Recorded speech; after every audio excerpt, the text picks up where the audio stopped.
Hello everyone, we welcome you all to another episode of the Cosmic Matrix podcast with your hosts Bernhard and Laura Matsu.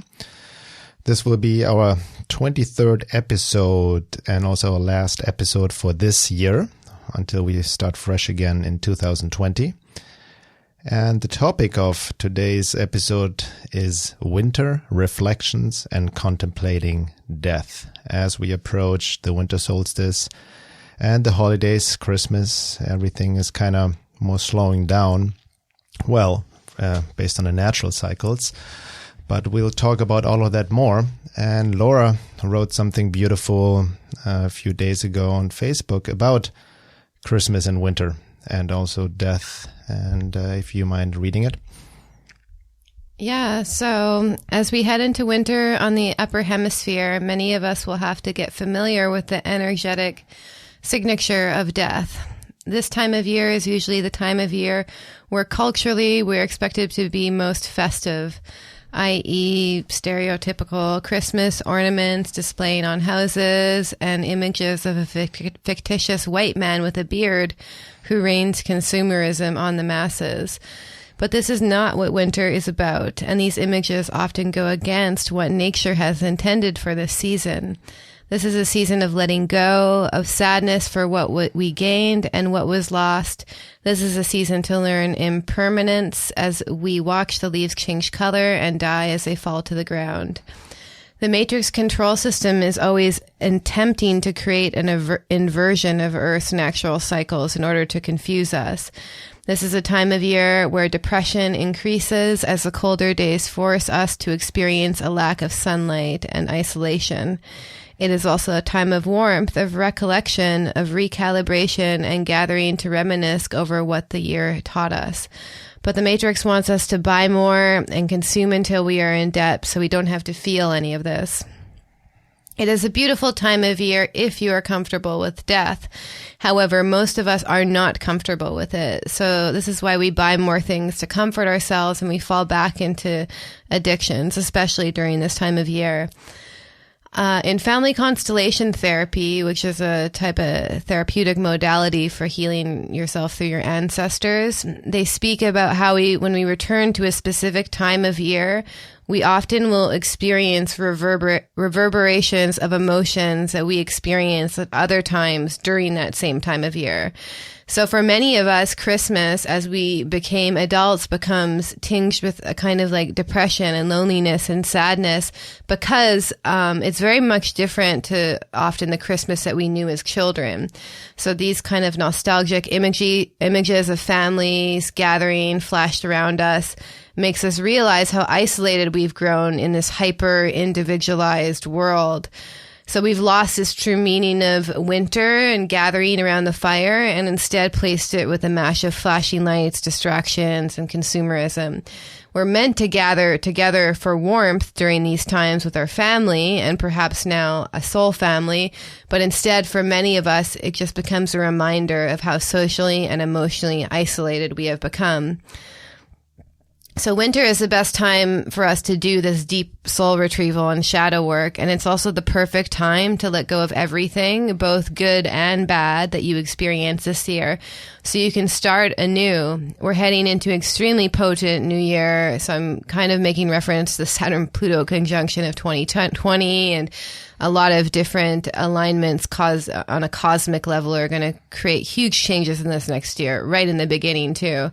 So winter is making us feel cold, but there's this alchemical fire that's trying to light within us.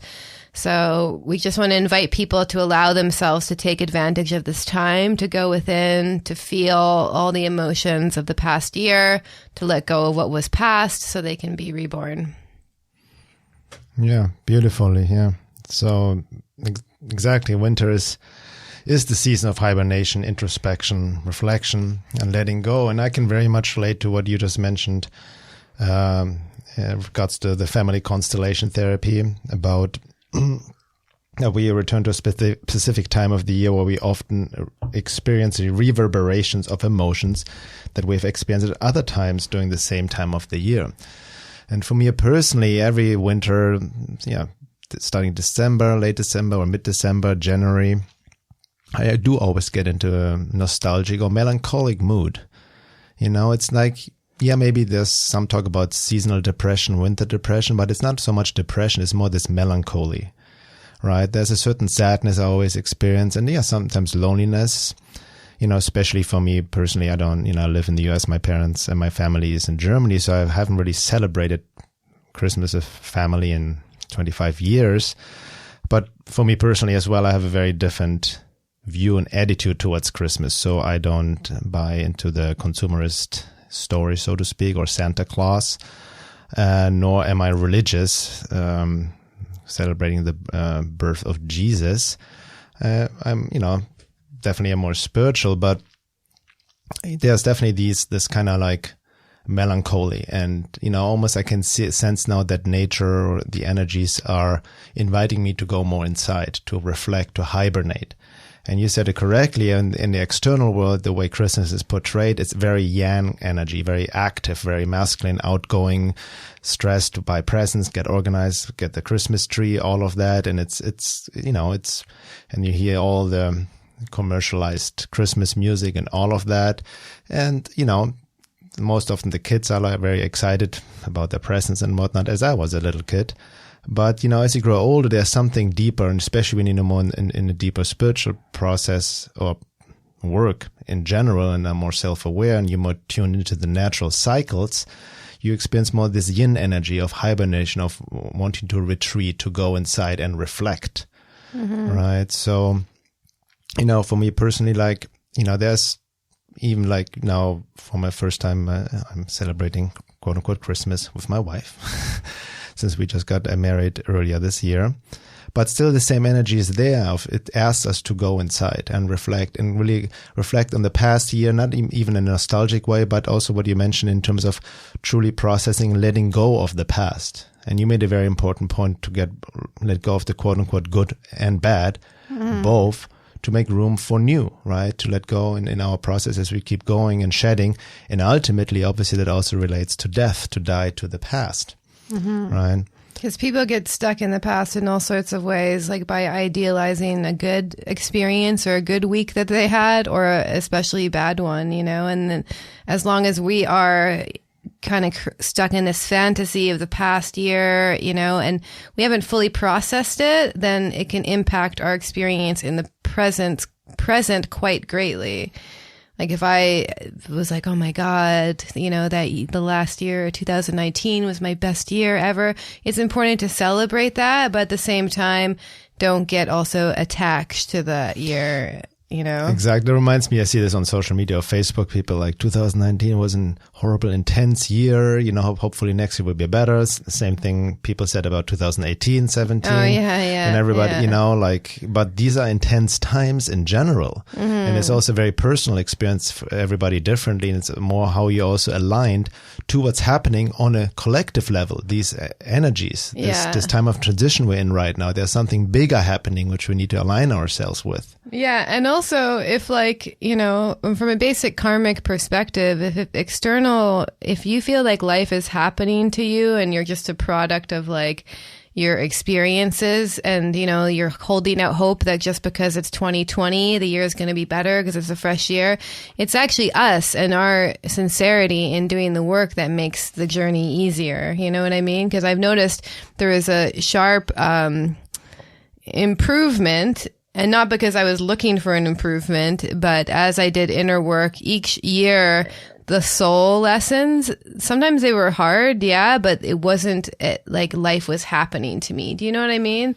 Like, I feel like people are always holding out hope. They're like, oh, 2020, new year. It's like, no, you can change your life right now, Exactly. I mean, that's a topic in itself, the whole new year, which people celebrate. I also haven't celebrated or this whole New Year's Eve thing in over 20 years because it's also the Gregorian calendar we live by is completely out of sync with the natural cycles, right? On the December 31st and then January 1st. It's in the middle of winter just happened, the new cycle, and then all of a sudden a new year. The astrological the new year in the sense of a true new year would be with the spring equinox, I would say, like the starting of a spring, right? That's true. But you're right, like we always then get trapped in hope right? The grasping and something positive, good. Like something good always needs to happen, and our ego judges it. But like you said, sometimes I've been, this year was also very challenging in many regards, and like any other past year, but the game changes once you're sincerely engaged in self-work and the process of awakening and taking self-responsibility. And then you see that so-called bad things that happened were actually very, very important initiations in disguise. If you learned a lesson that really, if you were able to, that opened something up, could have been very challenging emotionally, psychologically, physically, whatever it may be. But there's a deeper spiritual lesson behind it that helps us to get closer to God, to divine, to our true self. And in that sense, it's actually tough grace. It's something that our ego or wounded personality judges as a bad experience, but brings us to something much better, much more fulfilled. And we don't see it in the moment, but realize it after the fact. And I feel like this is like a good time of year to just take stock of how this year has impacted you, and just use it as just a quantitative measure, even if the calendar isn't correct. Like, where was I emotionally at the beginning of this year, on a physical level, spiritually? It's really hard to gauge where you're at spiritually, though, to be honest. But, you just even look at the practical side of it. Did you take up a new practice? Did you gain a new insight, understanding, and just also just take stock on like how much has changed. Like, if the beginning of this year, just looking at reflecting on our past year, like, that was around the time when we got married, basically. Yes, we got married January 22nd. Yeah, and then since then, we've done the 2 retreats this year. And that was intense. We've done a lot of work together as well. A lot. In our relationship, also us, our own relationship process, right? With stuff that's coming up and processing that using as a catalyst. And then combining our work. We hosted 2 retreats together, which were amazing, but also very challenging, but brought the whole work for me personally to another level as well. Speaking on reflection, like maybe some listeners know, I've done 7 retreats so far, and 2 of them with Laura now. And in the past, I did it with my good friend from Peru, Fred. And then our Fred's and my paths kind of diverged naturally, and then you came into my life, and we naturally started combining our work in those retreats. It's even more balance of the yin and yang. And interestingly, the group process we've been through were actually more intense and more deep and more grounding than anything else I've done before with Medicine Plan. Right? So that was definitely, I've seen how I've changed as well, because as I change or you change and we learn new modalities, more practices, and also through our own self-work, through our own practice, right? It reflects the work we're doing. We can go deeper with other people as we can go deeper with ourselves. So that shows itself in the work, but it definitely has not been easy because of the work is, by its nature can be very messy. But it's very, very rewarding. And then on top of it, this, like I mentioned at the beginning, we have recorded 23 podcasts. So that's like, how much is that? That's like 46 hours of recording with guests, and then also between you and I. So what about has been a lot of, from that perspective, a lot of productivity. Yeah, so that's the kind of externally oriented part. But what do you feel are like the more internal, like orientated lessons of this year for you? For me, definitely, again, relationship oriented, all, just coming together with you, and we've been together now almost like 2 years now, something like that. And then especially making that commitment, the commitment to relationship, and especially with marriage, that's really when we both realized that you'd really fully 100% committing to this. I am committing to this. And that commitment has really opened up a whole new pathway in terms of my self-work, in terms of my own realizations, because I think I've mentioned it before, a lot of this stuff, things I was dealing with in my personal life, I couldn't have handled, figured out, or even seen in myself just by myself. I was only able to come up in relationship. Yeah, right? It's very easy to do self-work by yourself, by the way. And so if when people are avoiding it, doing just by themselves, I'm like, okay, you don't even know what you're in for. Never mind doing it at a retreat or in a personal relationship. Yeah. Because that's when you truly it's kind of like doing your work in front of a mirror versus doing it in front of an actual person. You know what I mean? And the beauty is we definitely have that foundation and collinearity of just looking the same direction, this main aim in our own personal lives, even though we approach it sometimes differently because we are also individuals, but we are both very sincere in that sense, doing the work together, but we also recognize that, we each have our individual process. And it's under the foundation of the divine. But, for me personally, stuff came up from the past, stuff I thought I've already worked through, past relationship, childhood wounding, little things got triggered again in my relationship with you. But, this time in that container, I was able to go deep and truly heal it because I realized once again in the past, I may have, even my process, I have maybe more intellectually understood or grasped what my issues were. Yeah. And then my mind fooling itself that, I understand it now. Now it's gone. Yeah. But a lot of it is stuck in my body. Yeah, right? Exactly. The intellectual understanding is great, especially for people who tend to be more like yin, feminine orientated, so they can kind of make sense of what's going on in their reality and their body, but it's not nearly enough to actually embody it. And I also, speaking of those lessons this year, I've realized too that we always want to kind of aggressively fix our problems and hope that we learn about them and they go away. And that's also taking the left brain masculine approach to it. When the truth is, I don't think that, I don't think that sadly to say for some people that some of your problems ever go away, but you start to ally with them and they start teaching you. And then what they teach you actually is to grow a conscience and to actually grow your soul. So even the things that trigger you and the things that really get you time and time again, those, if you can just learn how to hold that experience and get to know and get curious about those kinds of emotions, then you truly become spiritually stronger. It's not all of a sudden that this problem goes away, Yeah. It's kind of like our issues with our parents. Our parents are always going to, not always, but it does improve, but our parents always will have some level of hook into some past wound of us for the most part. And the more that we try and fight that and change it, the worse it usually gets, because they're not going to change. Our dynamic is going to change. But the more that we learn how to use that element of the relationship to teach us, the more that we actually can grow spiritually. So I think that a whole idea of Adyashanti talks about this whole idea of spirituality, become a better, more peaceful person, that's this whole kind of self-development curve that has taken over spirituality, which I don't think is true spiritual growth. True spiritual growth is acknowledging and accepting the reality of human existence and not trying to change anything, but trying to almost improve your relationship with being human. Yeah, that's what Adyashanti mentioned about that, enlightenment or the process of awakening is not about becoming, quote, better or more peaceful person and so that everybody loves you or more, quote unquote, successful.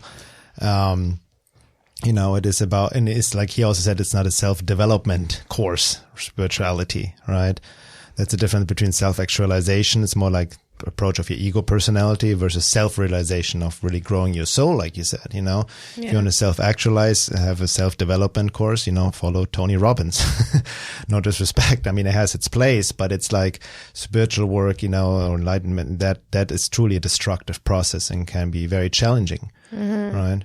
And also, so that kind of leads into this point about death is when we really meditate on death, it will teach us how to live. So from moment to moment, even in our quest to become better, happier people is an avoidance of death. We want to avoid the boredom and the stillness. And that's actually the most difficult part of winter for more yang orientated people, because there is going to be a natural slowing down, especially, because it gets colder out. And so we need to learn how to also accept that. And the reason why, this social media and technology age is happening is because people can't be with themselves and they can't be still for a moment, and they can't do a moment where they're not doing anything or thinking anything. And I mean, they literally can't. Even if they put down their phone, they're going to start thinking of something in their head.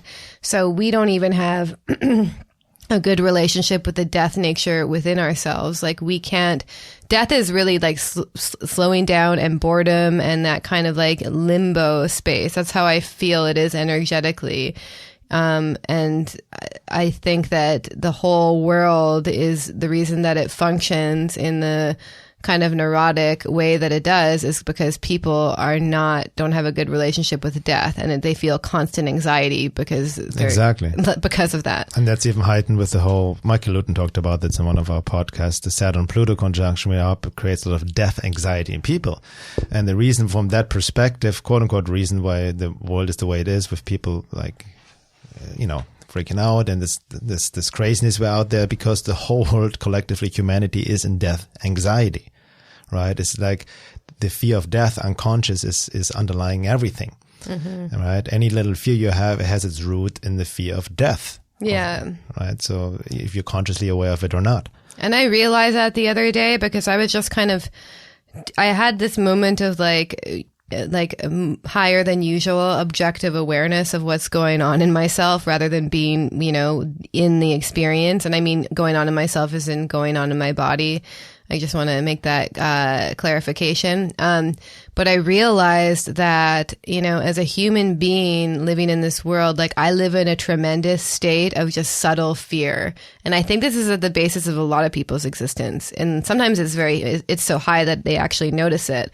But I mean, because we are this kind of like eternal soul trapped in a mortal body, we just feel fearful. You know what I mean? We're part animal. We know that we're vulnerable. We know how many on a deep cellular level, we know that we're not fully in control of this, and that's very scary, and a lot of human beings, like, we want to believe that we're in control of things. That's why we make our lives to be as comfortable as possible, and we set it up in a certain way so that we never have to deal with any like discomfort. It's all about making ourselves comfortable. I'm not against comfort at all. I'm just saying that this is what we do to actually avoid death, is any sort of security. Yeah. And even people who are uncomfortable with feeling uncomfortable, like it's not possible to be on the spiritual path and be uncomfortable with suffering. It's just you're not going to get anywhere personally, So you really have to develop a relationship with your own suffering and your grief and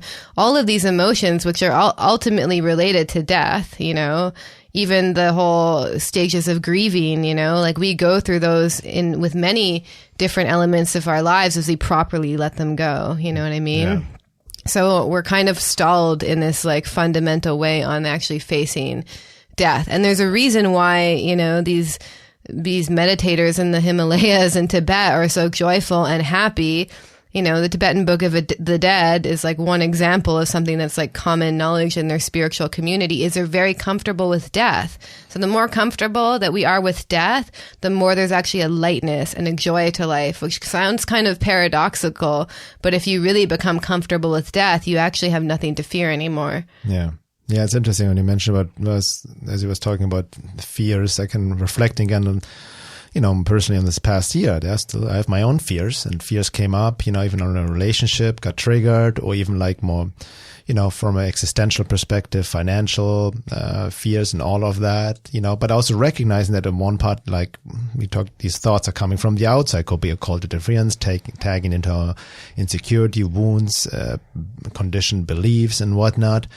But it's all rooted in this, like, again, we go back, the fear of death, or fear of losing something, and the grasping, the ego, like, wants to stay in control and have security. And you can see that, how this reptilian brain gets activated for many of us in situations where most people then also become very selfish. Everybody's out for themselves. Yeah. Right. So that's where we need to also acknowledge our own egocentricity, that, fundamentally it's mostly about us. Are we having taking care of ourselves? That's what we most think of before thinking of others, right? It's also natural in some level You need to take care of yourself, but the ego can easily get so identified with it that any threat to it creates an immense fear and keeps us also enclosed, keeps us from expanding, from taking risks, from really shining our true light, because we're staying in this bubble because of this fear, and this fear is mostly unconscious. Yeah. And the road towards that, breaking through on a spiritual path is really confronting fear, which means confronting death. And death, not even the physical death, but you meant grieving everything we let go of like past experiences, even good, bad, whatever it may be, consciously letting this go, right? And then also what I've learned, even came up in our relationship or like in my own personal process in general, allowing myself to feel all feelings based on fear. Whatever I'm afraid to let go, like whenever fear is coming up, that's actually a good time to meditate on it, to feel into your whole body. Yeah. And allowing yourself to feel it is also a term of letting it go, right? And then when you're able to go deep with that, you see even the illusion of it and you tap into the impermanence of yourself.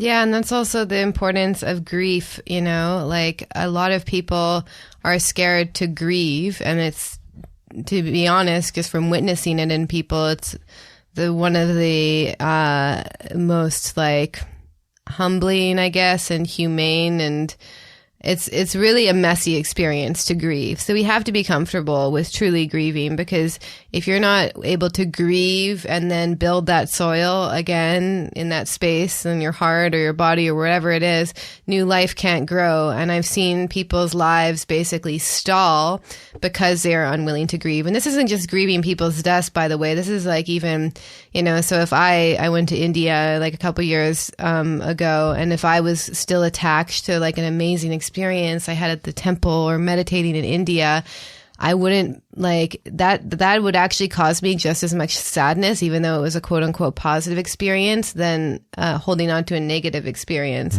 So that's one thing that I think is really important is like letting go also allows new life to live, because we can't actually show up for our lives and be present. And just even the ability to let go and move on from different aspects of our lives has like a higher intelligence in it, And people mostly think that letting go is just distracting themselves with something else.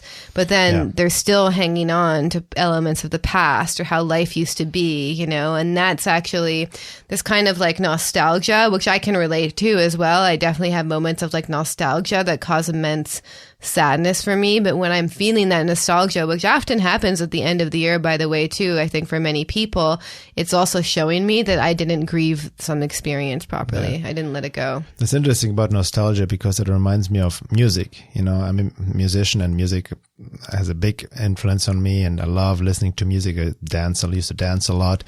And it's like medicine for me, good music, right? It helps me to process depending what I listen to.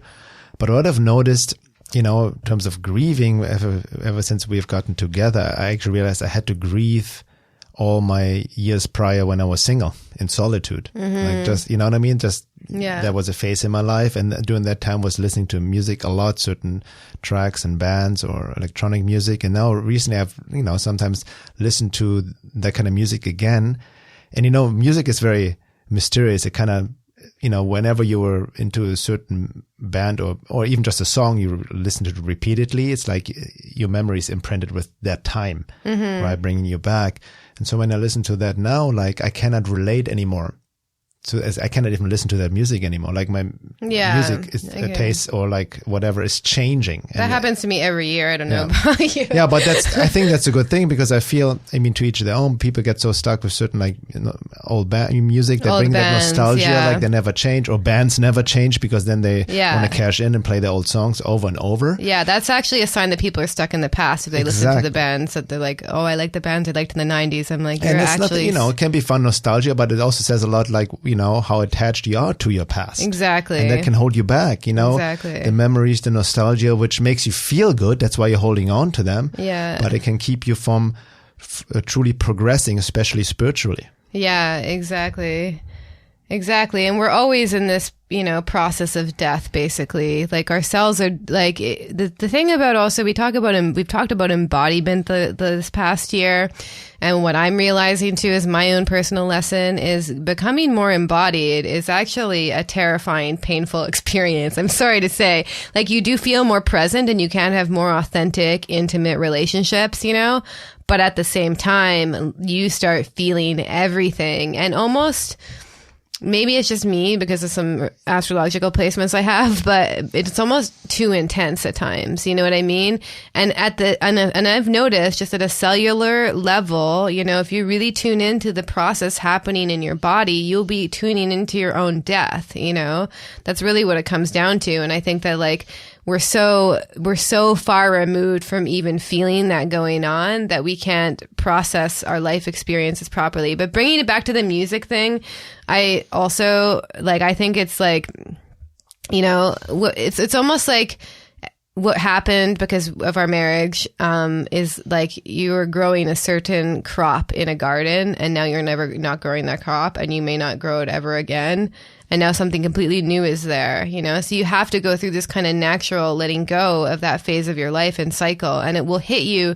Like, this is why winter is a good time to reflect because it hits you in a way that you didn't expect because we're honestly often so busy, quote unquote, living our lives, we don't actually realize what's happening, Like, I didn't realize when we met that this period of like being like a solo traveler and doing whatever I want was basically over, and I realized that like a few months, not even a few months ago, it was like a month ago, I was like, whoa, that's something that I'm not going to do again for a really long time, basically. Or maybe I will, but it's just over in that sense. And it's interesting. I've realized too, like I've kind of built a new pattern, and this is something that we can also do as well. I think when we're talking about returning to this time of year is that last year around January, I was also going into a meditation retreat. This year, I didn't even think about it this way, but this year I'm also going to meditation retreat. So I'm realizing there's a bit of a different pattern growing than what it used to be. Yeah.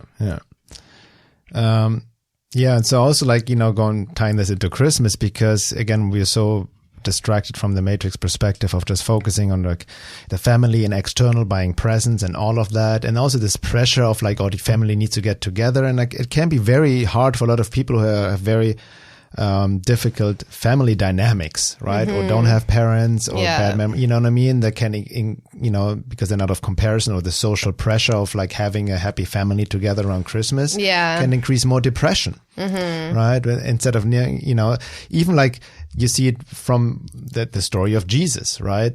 For me, I have a very different view. It ties more into astrotheology. Look it up. Christmas and astrotheology was actually the first part of the document, the film, The Zeitgeist.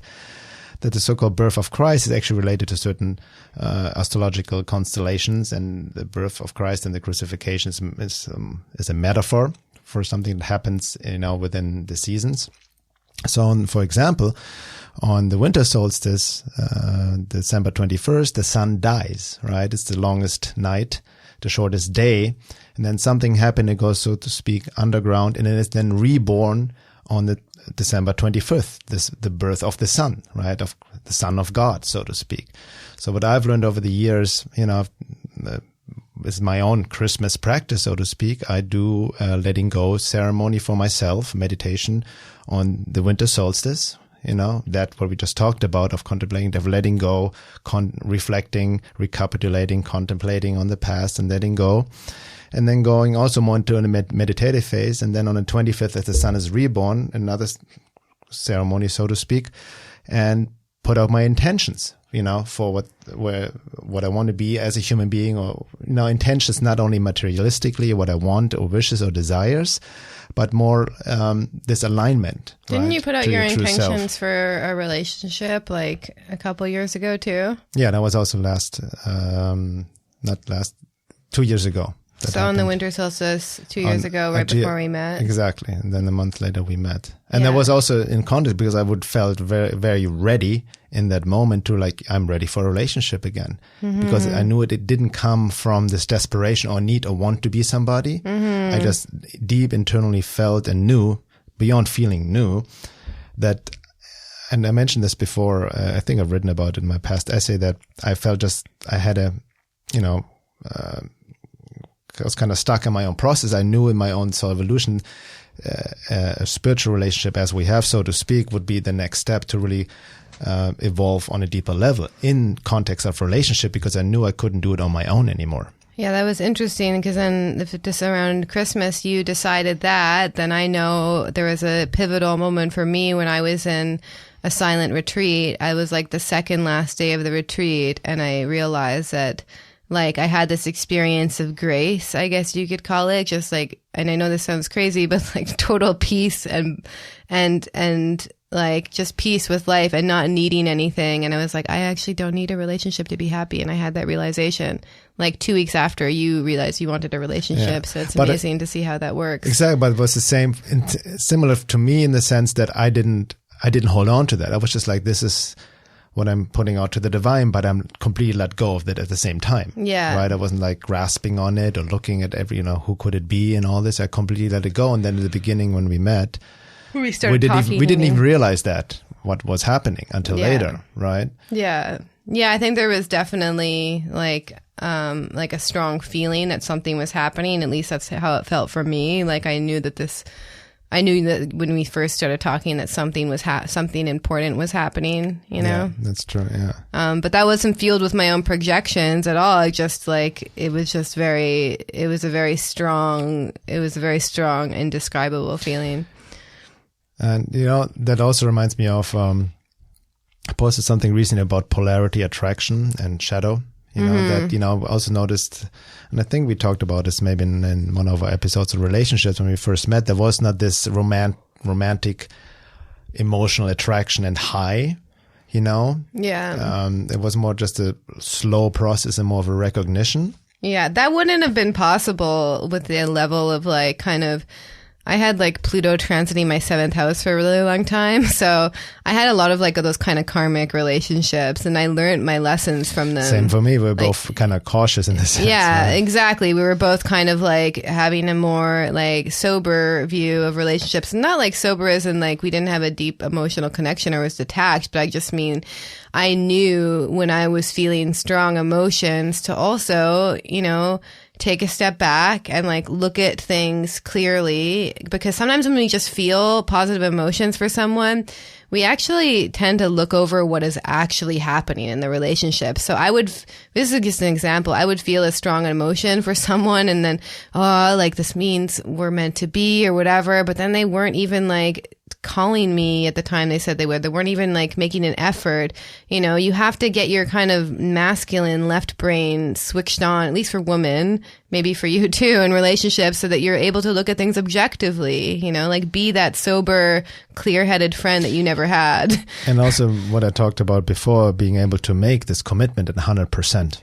Yeah. Without one foot in, one foot out. Some people aren't sure, let's try this out. But then from a metaphysical perspective, that just leaves room for interference, first That's of all. That's true, yeah. And all kinds of like lack of, union. And basically. This also doesn't, like, we also spent time getting to know each other. To know each other before engaging physically. Exactly. Like for this is many months. Yeah. But what I think is just really special about, we just compared about like our kind of experiences last year, is amazing once you see how the universe kind of works when you really set the intention and you're telling yourself, I'm ready for this, but I'm also not clinging to it. And it takes a lot of self-honesty to be at that point, because I've heard many people be like, yes, I am ready for it. And it's like, no, but I can tell that there's still... And from what level are you ready? Yeah. Like ego, but because what ties into that, I think for both of us, speaking about reflecting, with one thing that has happened, which also has more intensified looking back in this past year, is this aspiration and self-surrender to the divine. Yeah, and that practice. That is my foundation. That is the most important relationship to the divine. It's not I'm using you as the most important person in my life.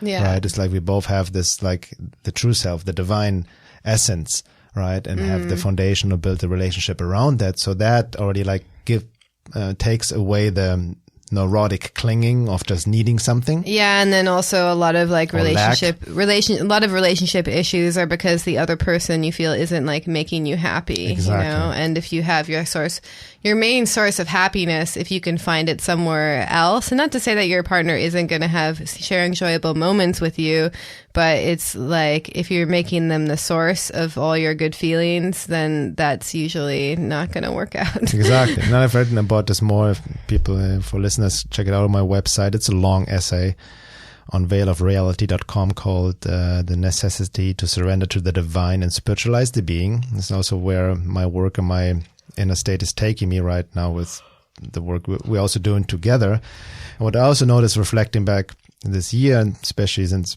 we have gotten close in our relationship and our spiritual practices together and as individuals, you know, you're a very strong meditator and you have very positively influenced me in that sense to really increase my meditation practice. And I realize, especially in my life right now, how necessary and important it is to have a consistent meditation practice. Right. And I feel now I'm like, you know, in the past, I haven't been maybe that ready. I needed more like basic psychological work, embodiment work, more like physically getting to my body, but something has shifted over the past year, especially me personally getting integral yoga of Sri Aurobindo's work, but really that meditation practice to really get out of my head, out of my mind, and really into my body, somatic meditation with that surrender and prayer to the divine, and has definitely increased since you and I are together. Yeah, because also I see, you know, meditation as a form of like deep psychological self-work, because once you really start to understand... If you know how to meditate. You know how to meditate, yeah. But because once you really understand the nature of your mind, you start really seeing like what Gurdjieff calls the horror of the situation. Yes.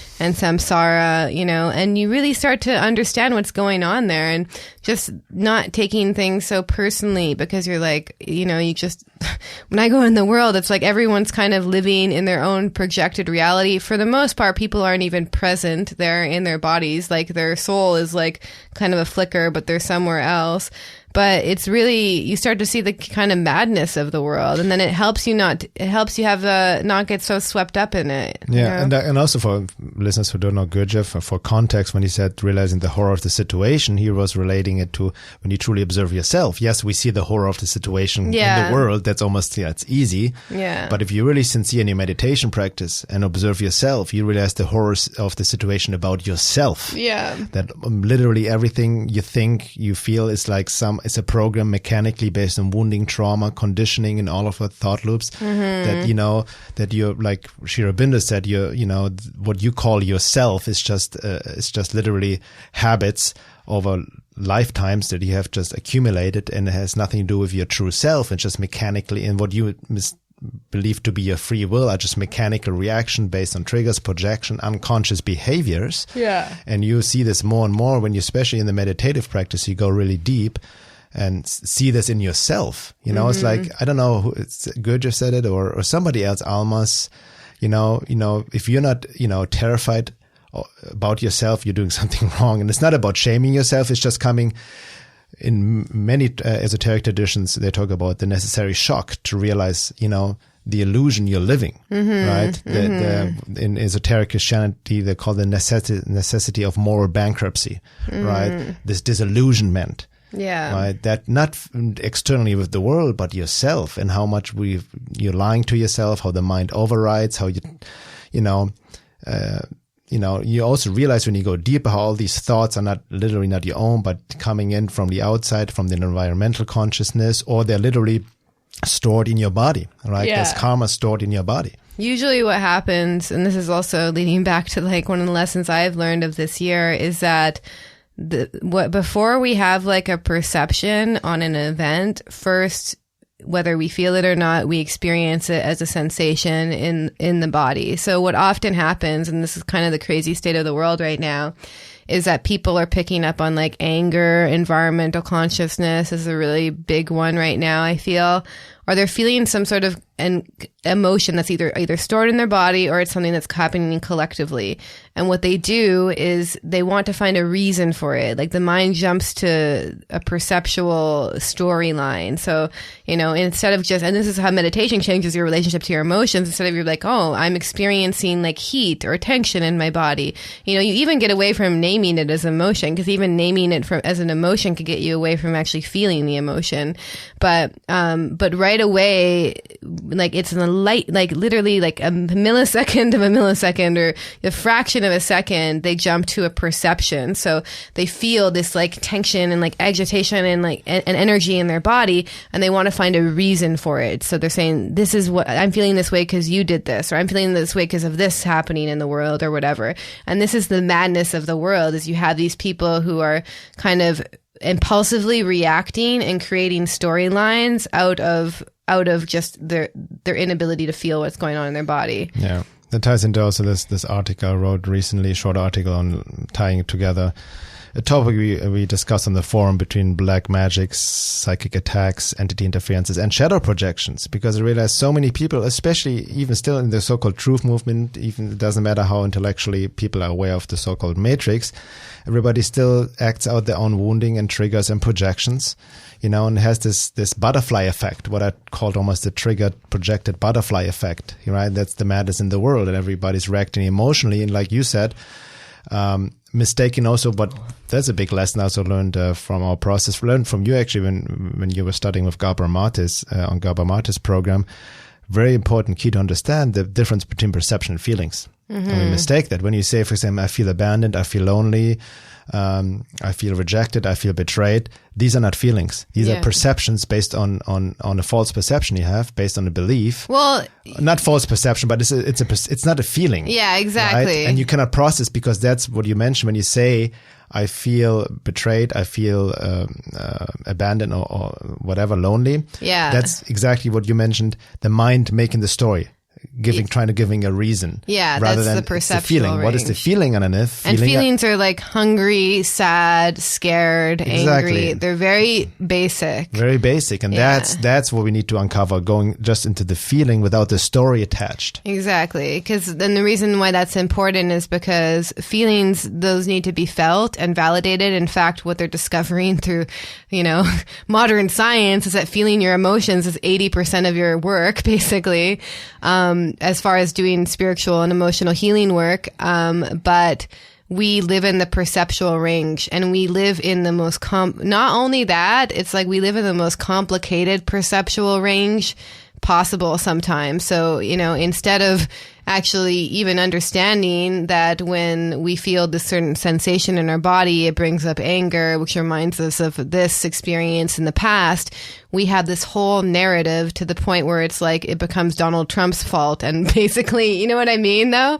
Do you know what I'm trying to say? Is that the basic feeling is stored in the body, and we are so far removed from being able to feel that, like the further and further out it goes, and that's kind of the thing with like kind of the truth movement, is like the basic lack of emotional intelligence has reached so far out in the world where they're just kind of, and I'm not saying that, things that they're saying aren't true. It's just they're trying to project that outwards. Yeah. And that ties into also my own personal reflection at the end of the year.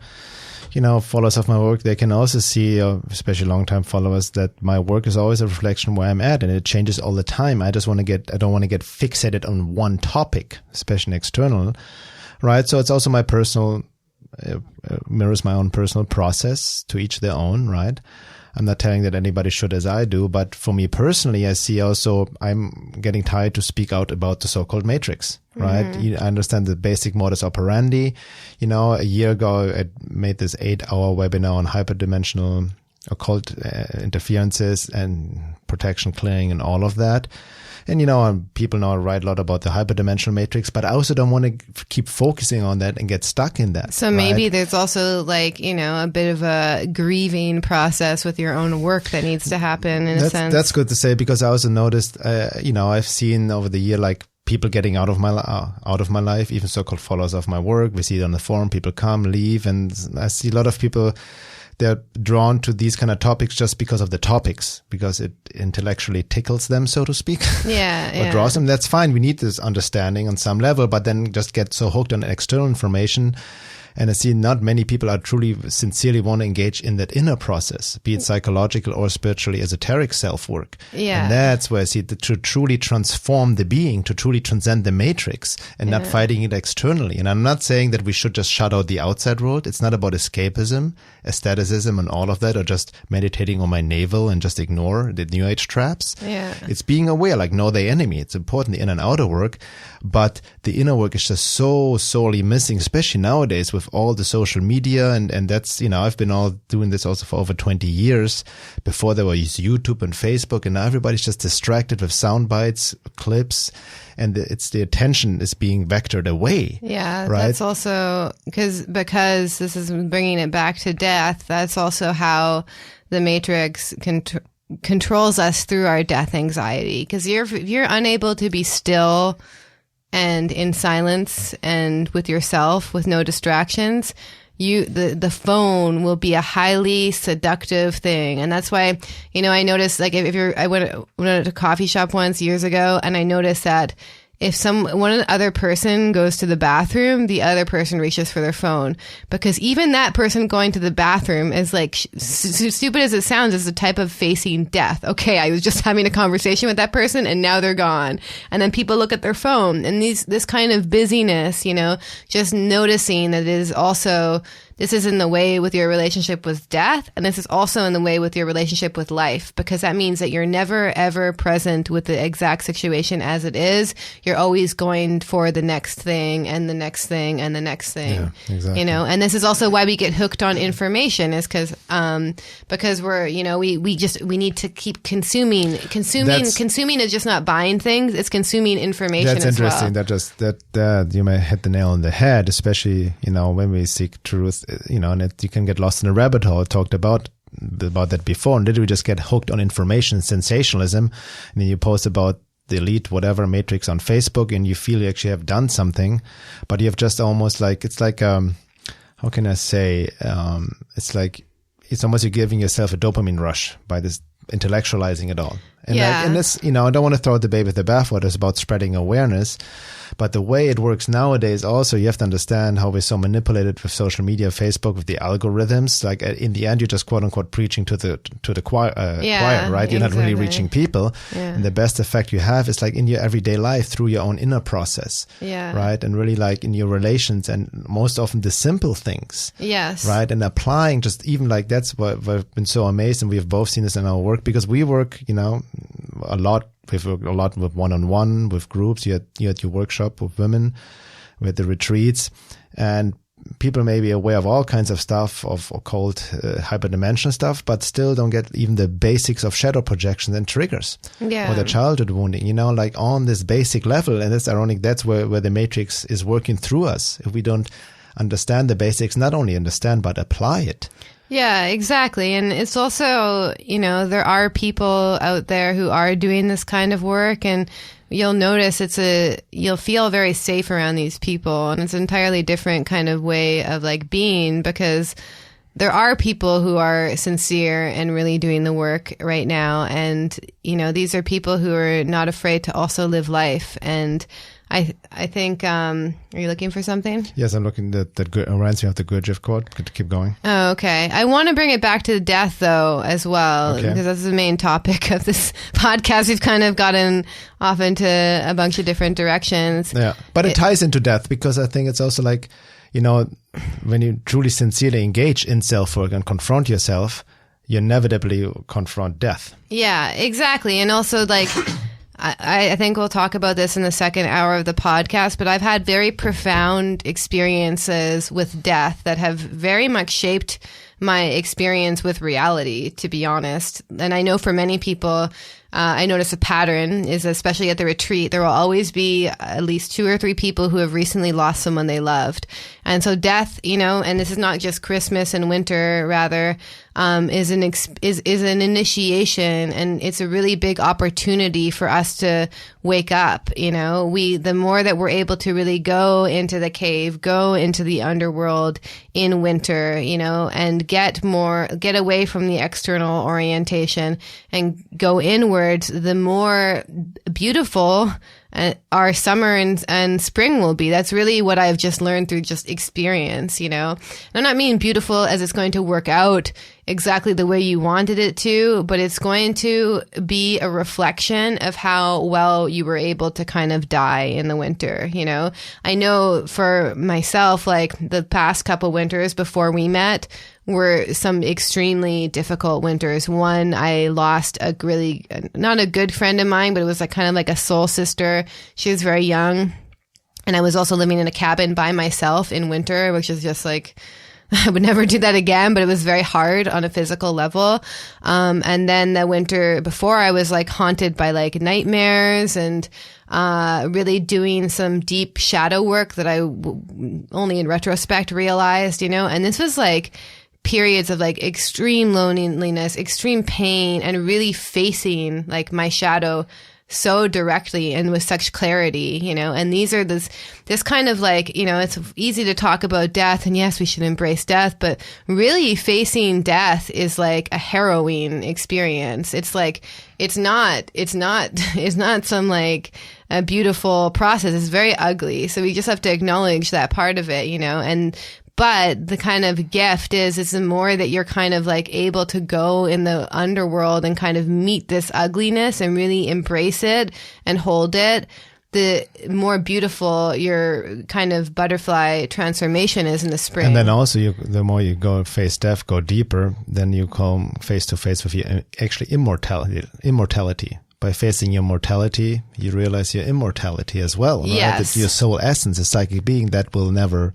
vanish. If you can go through that process. Get through that, yes. Yes, but I find that most people can't I've seen this a lot with people because Western culture does not die properly, I feel. No, listen, we're obsessed with youth. Yes, we're obsessed with youth, and also the funerals conventionally are focused on permanence and oh my God, we lost them, we're never going to see them again and whatnot, but for someone who's truly faced death, either by losing someone they loved or by facing death themselves, and you see this life in their eyes, as someone, they hold this wisdom, or if they don't process it, what happens is they deaden. So then they're stuck in grief and depression, or they're checked out. They're not even stuck in grief; they're not grieving properly. Right? Exactly. So death and life are so intimately interlinked. Is that and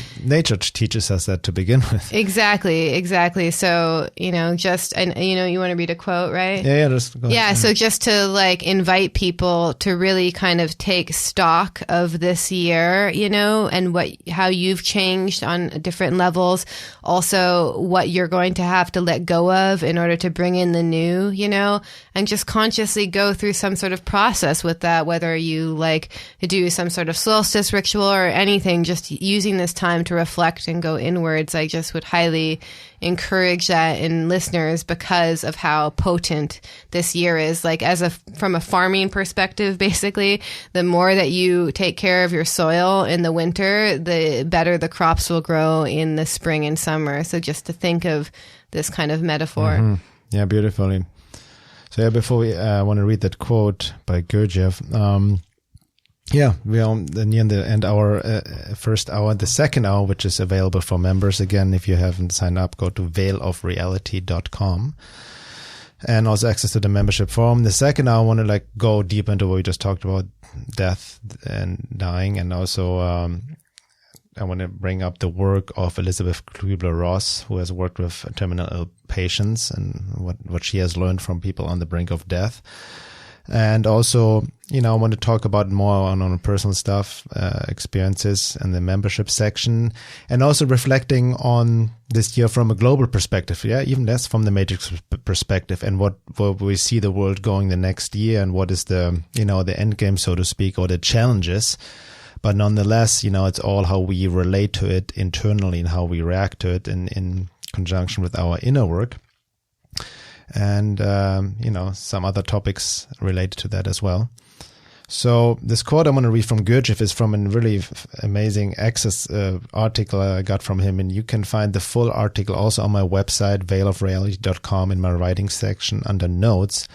It's called The Last Hour of Life, a Contemplation on Death. And I'm just reading them. I'm going to read the first couple of paragraphs, what Gurdjieff says here. Imagine that you have only a few minutes, maybe an hour left to live. Somehow you have discovered exactly when you will die. What would you do with this precious hour of your stay on earth? Would you be able to complete all your things in this last hour? Do you have a conscious idea about how to do it?